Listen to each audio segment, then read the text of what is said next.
প্রিয় শিক্ষার্থী বন্ধুরা, তোমরা তোমাদের শিক্ষার সমস্ত তথ্য জানতে এবং সকল সমস্যার সমাধান জানতে এখনই জয়েন করো আমাদের ফেসবুক গ্রুপে। ফেসবুক গ্রুপের লিংক দেওয়া আছে ডিসক্রিপশন বক্সে। স্বাগতম সবাইকে ওয়াইস পয়েন্ট একাডেমিতে। আমি মমো। আজকে আপনাদের সাথে আলোচনা করব নবম শ্রেণীর বাংলা তৃতীয় অধ্যায় তৃতীয় পরিচ্ছেদ আত্মস্মৃতি এই গল্পটি নিয়ে। আত্মস্মৃতি গল্পটি লিখেছে আবু জাফর শামসুদ্দিন। আবু জাফর শামসুদ্দিনের লেখক পরিচিতি নিয়ে গত ক্লাসে তোমাদের সাথে আলোচনা হয়েছিল। আশা করি তোমরা সেই ক্লাসের ভিডিওটি দেখেছো। আজকে আমরা আত্মস্মৃতি এই সমস্ত পুরো গল্পটা বিস্তারিতভাবে প্রতিটা লাইন ধরে ধরে আলোচনা করব। তাহলে আসো শুরু করা যাক। মূলত এই আত্মস্মৃতি গল্পটি আসলে আবু জাফর শামসুদ্দিন তিনি নিজে আসলে ছোটবেলায় তার ছোটবেলাকার ঘটনা, তার মানে নিজের যে স্মৃতিগুলো ছিল সেগুলোই তিনি এখানে আসলে বর্ণনা করেছেন, এবং এই বর্ণনার মাধ্যমে আসলে আমরা তার সময়কার তার শৈশবের গ্রাম বাংলার প্রকৃতি এবং কিছুটা রাজনৈতিক পরিস্থিতিও আমরা জানতে পারবো, এবং সেই সময় মানুষের জীবন সংস্কৃতি কেমন ছিল সেগুলো সম্পর্কেও আসলে বিস্তারিত এখানে উঠে আসে। তাহলে চলো আপনার কথা না বাড়িয়ে পড়া শুরু করে দিই। পড়তে পড়তে আসলে আমরা অনেক কিছুই আজকে জানতে পারবো। আমার গ্রাম আমাকে আজীবন আকর্ষণ করেছে। বাংলাদেশ চিরহরিতের দেশ। হরিত শব্দটা মানে কি? হরিত শব্দটা মানে আসলে সবুজ। বাংলাদেশ হচ্ছে চিরসবুজের দেশ, সেটাই হচ্ছে চিরহরিতের দেশ। তবু মনে হয় আমার গ্রামের গাছপালা লতা পাতার মধ্যে কোথাও যেন আলাদা বৈশিষ্ট্য আছে। ভাওয়াল পরগনায় অবস্থিত আমাদের গ্রামটি বর্ষাকালে দুই ভাগে বিভক্ত হয়ে যায়। পশ্চিম ভাগটি হয়ে যায় একটি বিচ্ছিন্ন ছোট দ্বীপ। পশ্চিম অংশে আমাদের ভিটে বাড়ি। গ্রামের পশ্চিমে বিশাল মাঠ বর্ষার বিরাট বেলাই বিলের সঙ্গে মিশে যায়। বেলাই বিল প্রকৃতপক্ষে একটা মস্ত বড় হাওর। শীতকালে বোরো ধান হয়।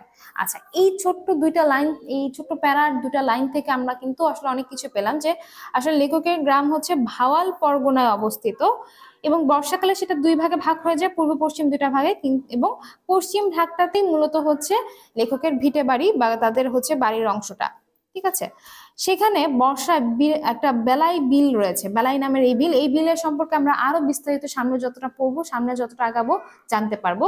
এই বেলাই বিল হচ্ছে প্রকৃতপক্ষে একটা বড় হাওর, যেখানে কিনা শীতকালে বোরো ধান হয়। তাহলে ছোট প্রশ্ন আকারেও কিন্তু আসতে পারে মূল্যায়নে, যে বেলাই বিলে কোন ধানের চাষ হয়, বোরো ধান কি কালে চাষ করা হয়, শীতকালে কোন ধান চাষ করা হয়, নানান ভাবে কিন্তু এই প্রশ্নটা হতে পারে।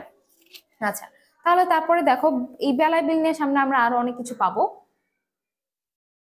মাঠের সর্বত্র বৈশাখ মাসে কয়েক বছর আগেও কালা আমন, ধলা আমন, খামার বাজল, কার্তিক, শাইল প্রভৃতি ধান ছিটিয়ে বোনা হতো। আচ্ছা, বৈশাখ মাসে ধানগুলো বোনা হতো। পানি বৃদ্ধি পায়, ছিটিয়ে বোনা ধান গাছও লম্বা হয়।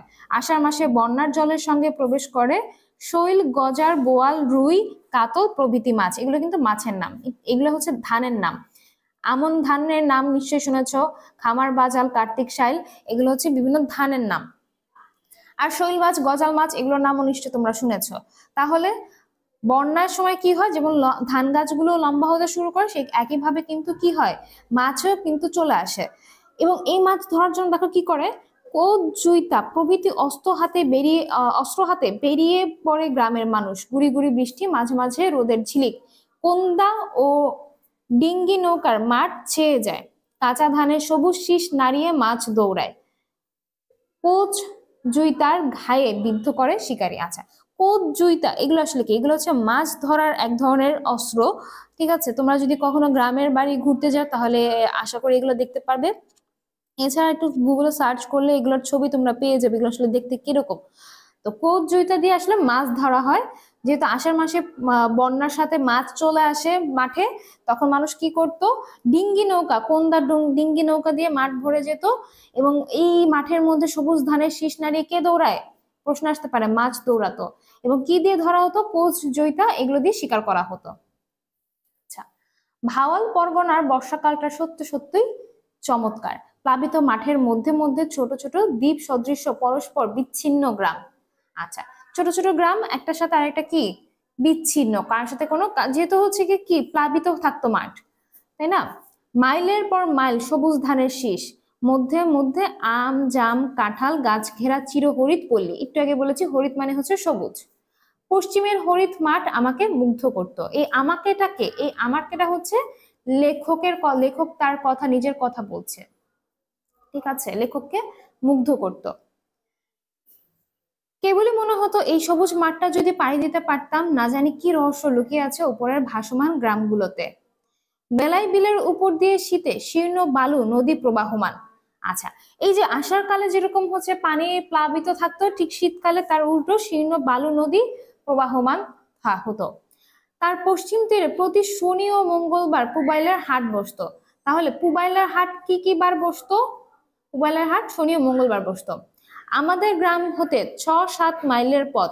তাহলে লেখকের গ্রাম হতে পুবাইলের হাট কত মাইলের পথ? 6-7 মাইলের পথ। বর্ষার নদী ও বেলাই একাকার হয়ে যায়।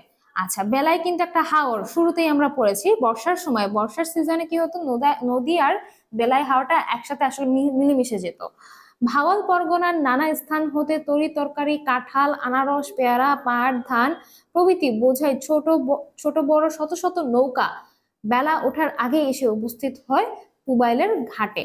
আচ্ছা, যে বর্ষার সময় কিন্তু মানুষ নৌকায় নৌকায় হচ্ছে গিয়ে বাজার সদাই করতো, এক নৌকা থেকে আরেক নৌকায় এটা সেটা জিনিসপত্র আনা নেওয়া বা বাজার সদাই হতো।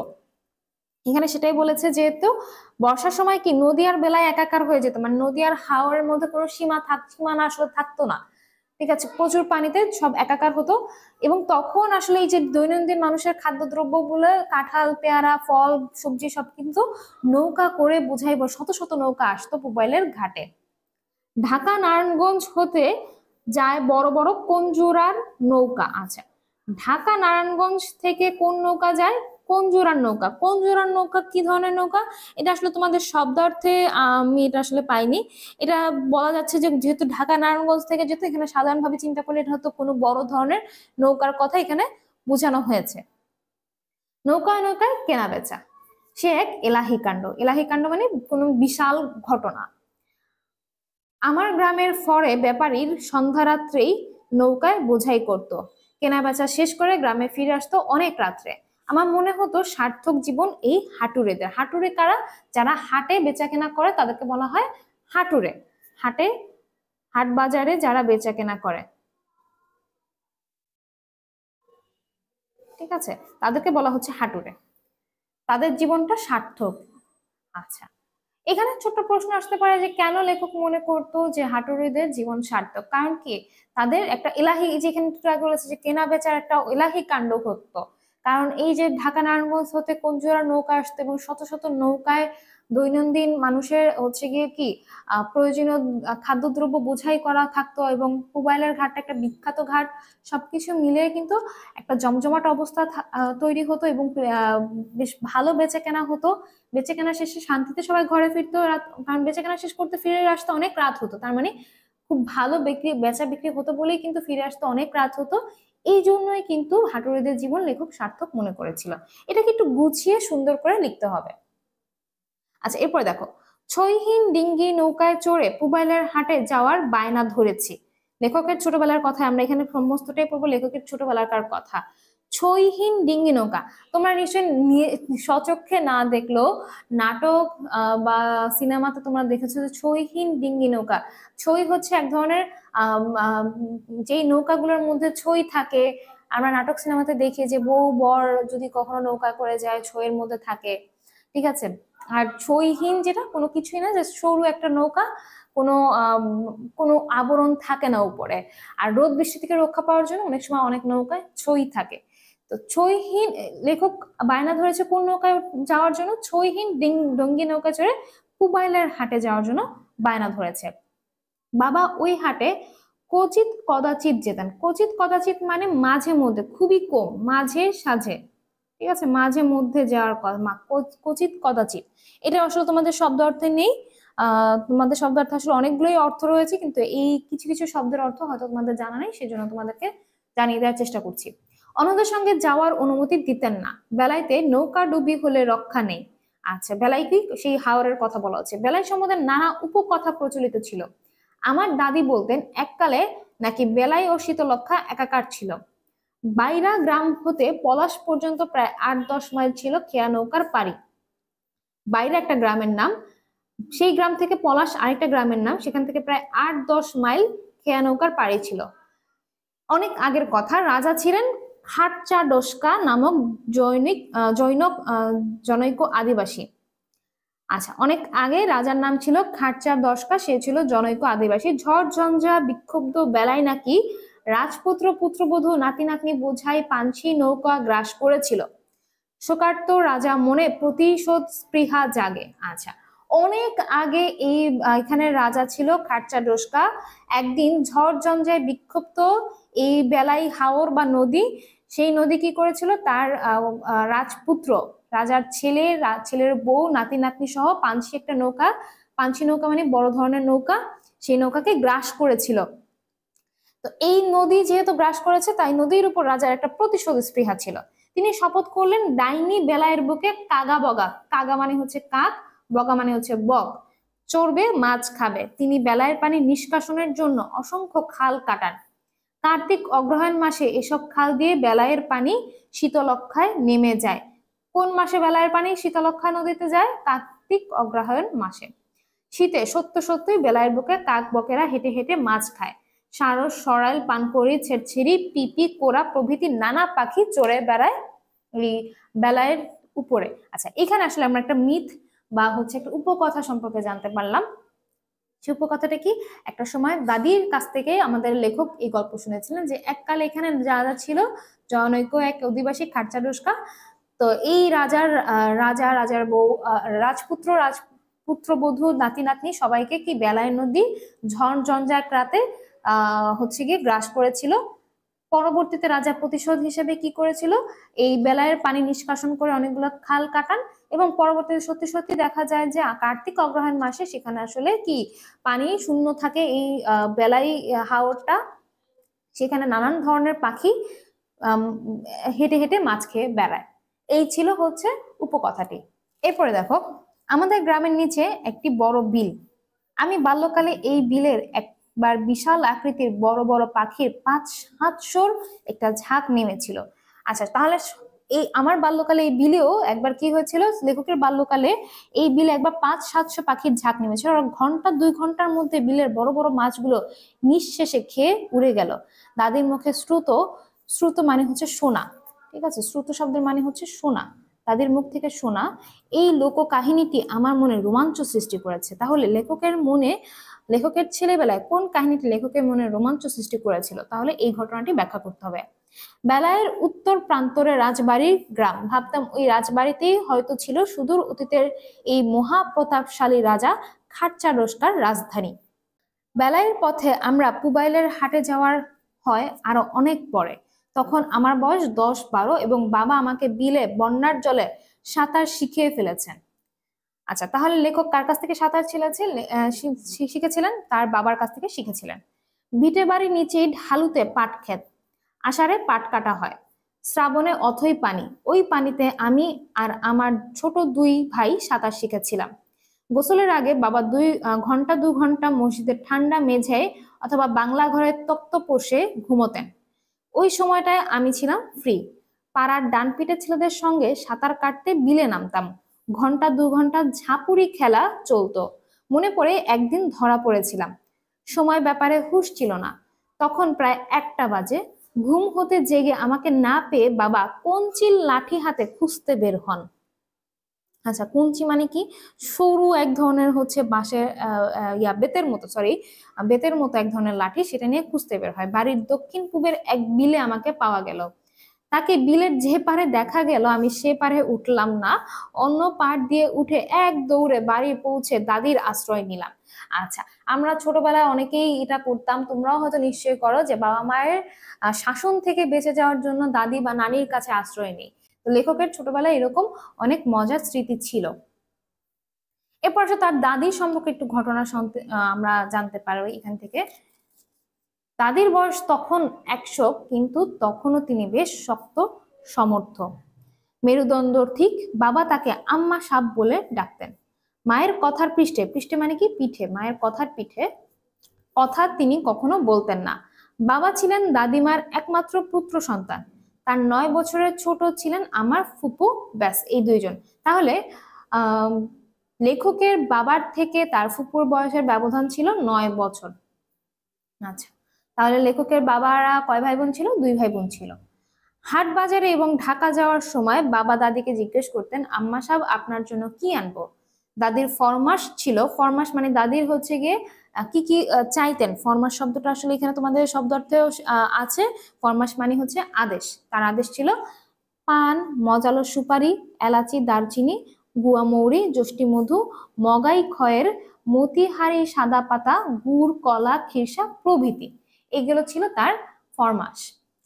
দাদি দুধ দই ভালোবাসতেন।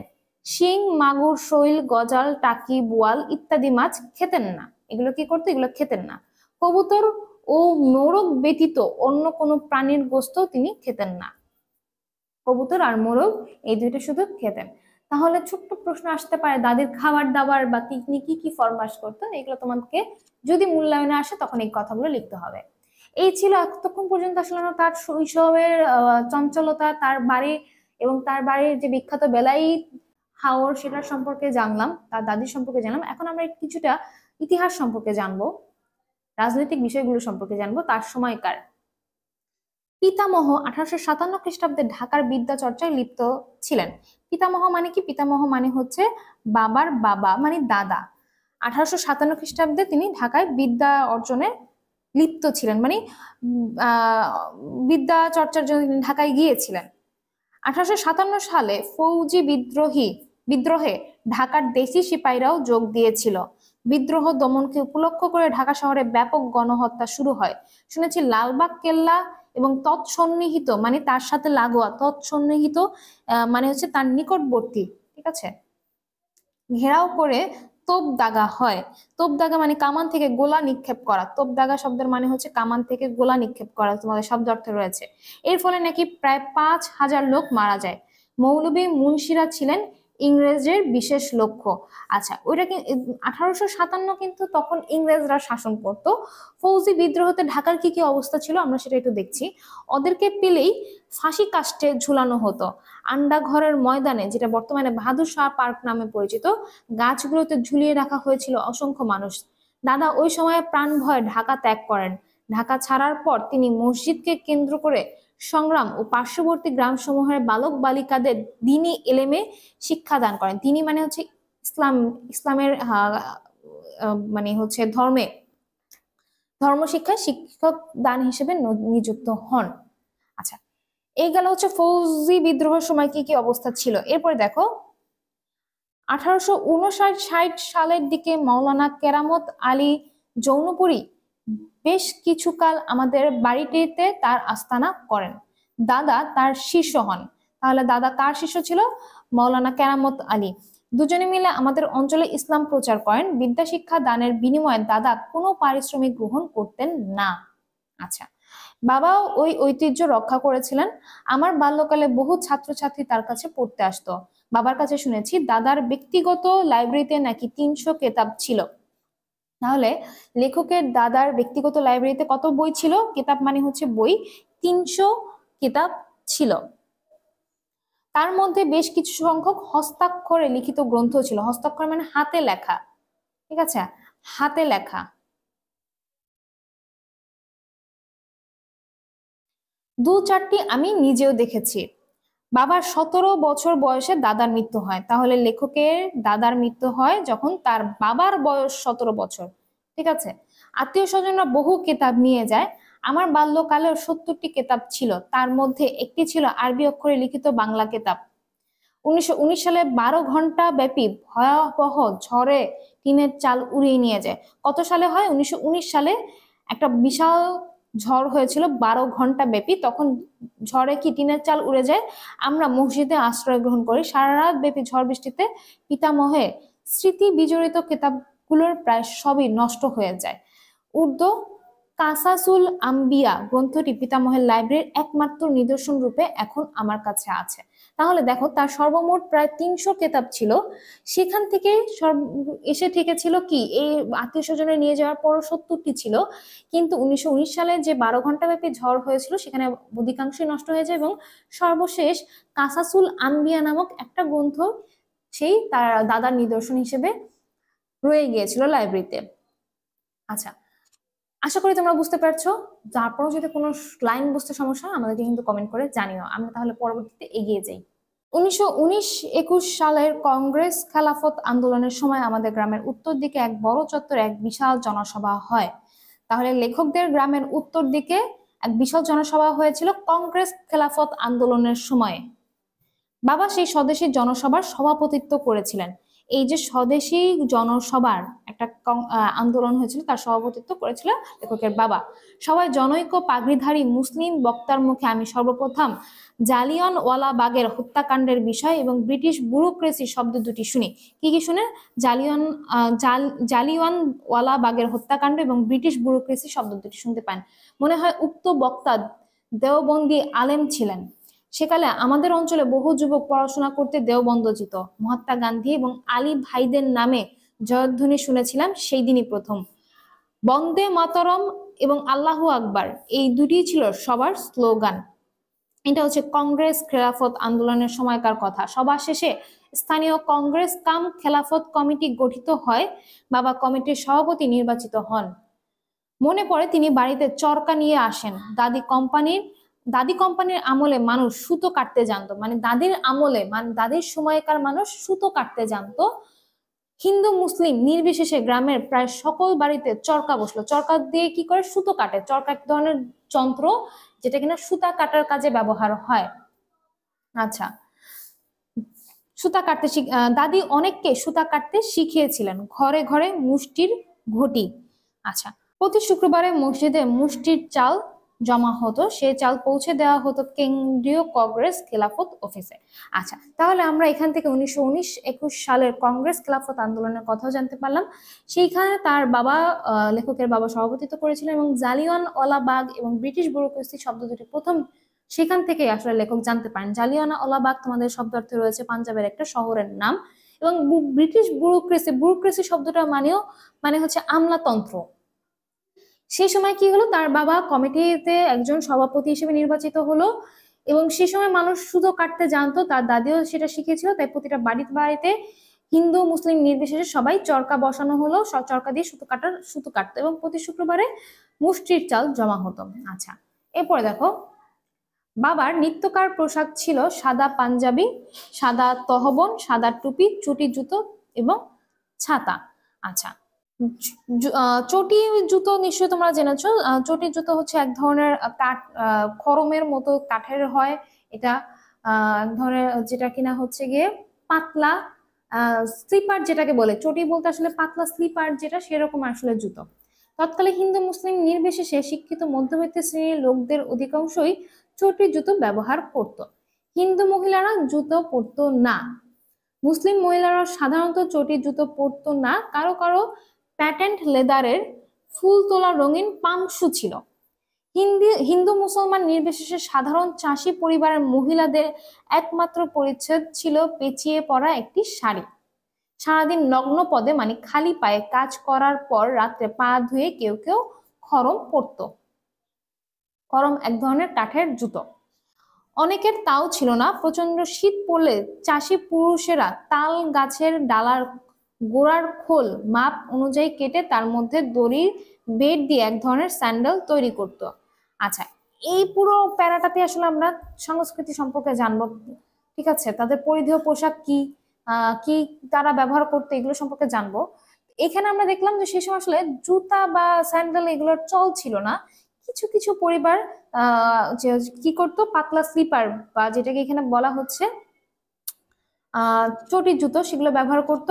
কেউ কেউ খড়ম পরতো। তবে কিছু কিছু ভালো সম্ভ্রান্ত পরিবাররা কি করতো, লেদারের ফুল তোলা রঙিন পামশু পরতো। তবে অধিকাংশই পায়ে কিছুই দিত না। তবে শীত পড়লে কি করতো, চাষি পুরুষেরা তাদের নিজেদের জন্য এক ধরনের স্পেশাল স্যান্ডেল বানাতো তাল গাছের ডালার গোড়ার খোল দিয়ে।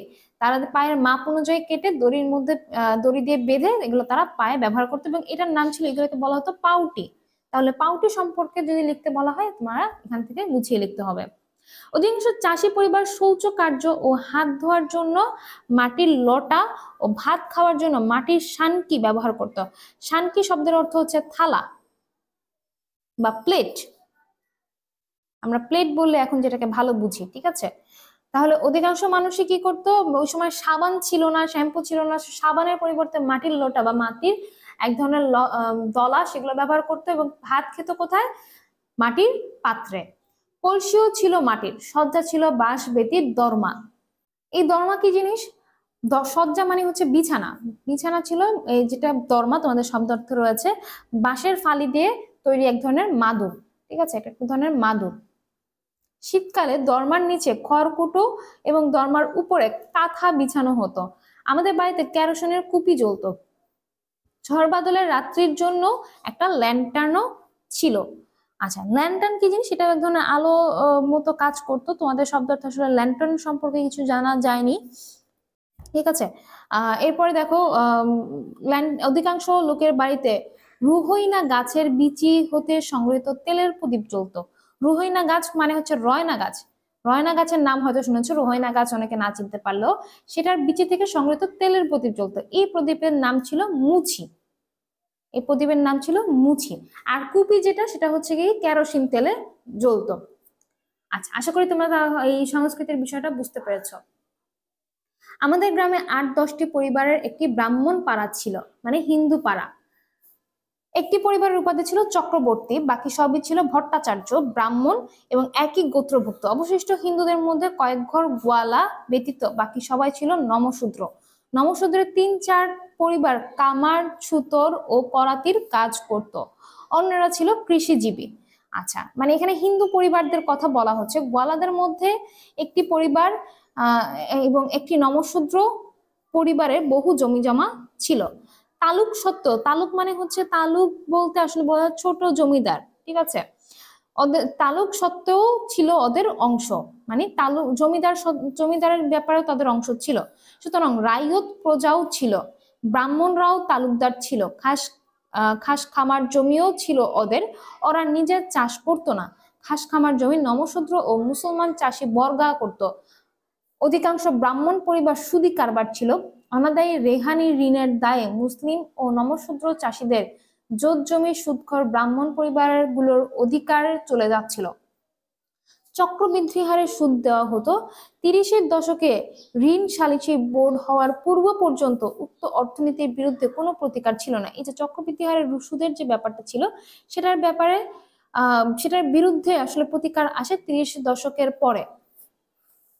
মুসলমানদের মধ্যে প্রায় সকল পেশা ছিল স্বহস্তে, সকলের পেশা স্বহস্তে, জমি চাষ অথবা জনমজুরি। আচ্ছা, মুসলমানদের মধ্যে অধিকাংশই চাষ করতো, নাহলে মজুরি হিসেবে কাজ করত। বর্ষার অবসরকালে কেউ কেউ পাট ও তরি তরকারির কারবার করত। পাটের মৌসুমে একটা পরিবার বাখরখানি রুটি তৈরি করে ফেরি করত। আচ্ছা, বাখরখানি কি ছোট এক ধরনের রুটির মতো, এটা এখন বর্তমান সময় আমরা অনেকেই খাই, নিশ্চয়ই তোমরা জানো। ছোট আকারের এক জাতীয় রুটির মতো এক ধরনের খাবার।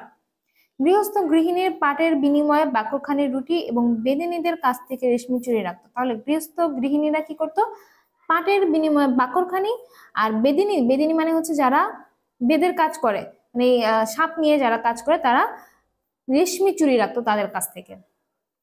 আচ্ছা, গ্রামে লেখাপড়ার চর্চা বিশেষ একটা ছিল না। মুসলমানদের মধ্যে একমাত্র আমার পিতাই মোটামুটি শিক্ষিত লোক।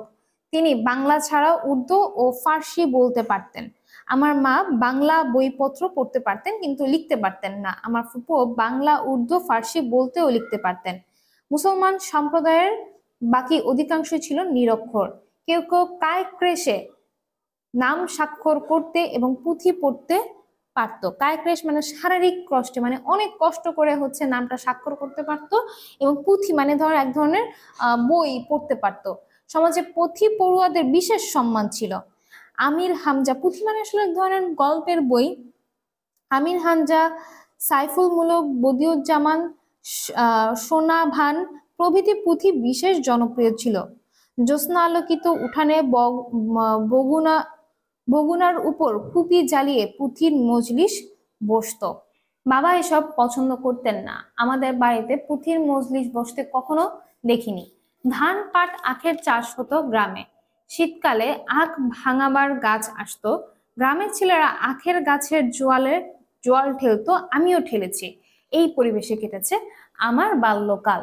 তাহলে এই ছিল আসলে লেখক আবু জাফর শামসুদ্দিনের বাল্যকাল বা শৈশবকাল নিয়ে তার বিস্তারিত ঘটনা, তার এলাকা, যে ভাওয়াল পরগনা এলাকাটা কিরকম, এলাকার মানুষজন কিরকম, সেখানে কি উপকথা ছিল, মানুষের সংস্কৃতি কিরকম, এবং রাজনৈতিক দিনগুলোর সময় ব্রিটিশ বিরোধী আন্দোলন বা হচ্ছে অন্যান্য আন্দোলনের সময়, কংগ্রেস আন্দোলন, খেলাফত আন্দোলনে কি কি ঘটনা ঘটেছিল, তার ছোটবেলায় সে কি কি দেখেছিল সে সম্পর্কে বলা, তাদের গ্রামে মানুষজনের ব্যবহারিক জিনিসপত্র, পোশাক আশাক কিরকম ছিল, এবং বিনোদনের বিষয়টা আসলে কিরকম, এই সমস্ত বিষয় নিয়েই আসলে আত্মস্মৃতি গল্পতে লেখক আহ ব্যাখ্যা করেছে।